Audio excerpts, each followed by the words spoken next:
We now evaluate this definite integral by integration by parts method.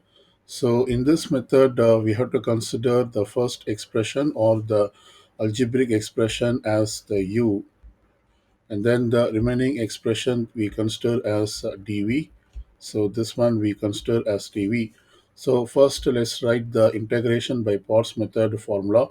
That is, if we have integral u dv, this equals uv minus integral v du. So we have to find v as well as du. Let's find them. We consider u equals t.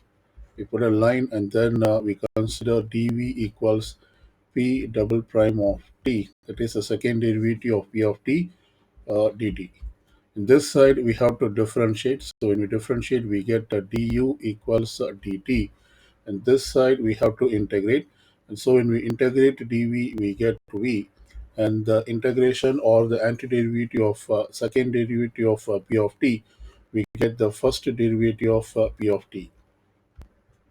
And so using this formula, we can write down this integral, and this equals uv, that is t times of p prime of t, and this must be evaluated from 1 to 4 minus integral of v du. V is p prime of t, that is the first derivative of p of t, times du, which is dt, and this must be evaluated from 1 to 4.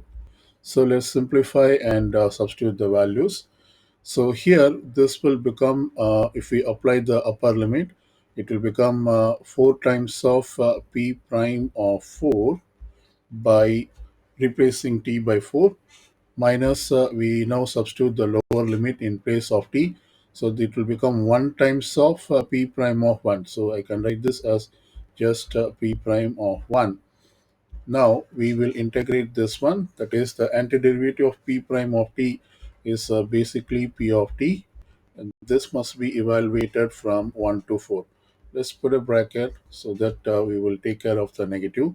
And so let's simplify this. This is 4 times of p prime of 4 minus p prime of 1 minus we now apply the upper limit to this p of t. So therefore this becomes p of 4, that is we replace t by 4, minus when we apply the lower limit in place of t, we get p of 1.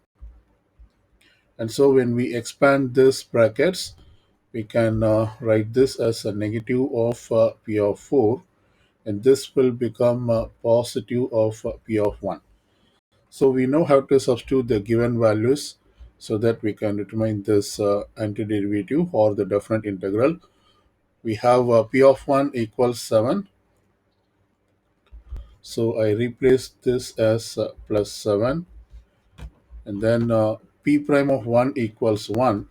So this one is replaced as 1, that is this becomes negative 1. P of 4 equals negative 8.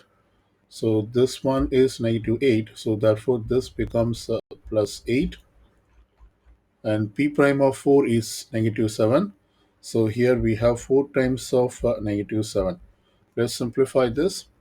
And so this equals negative 28, negative 1 plus 8 plus 7.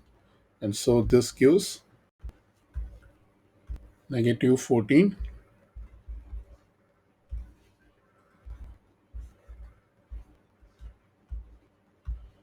And so this is the result of the antiderivative of t times of p double prime of t dt evaluated from 1 to 4.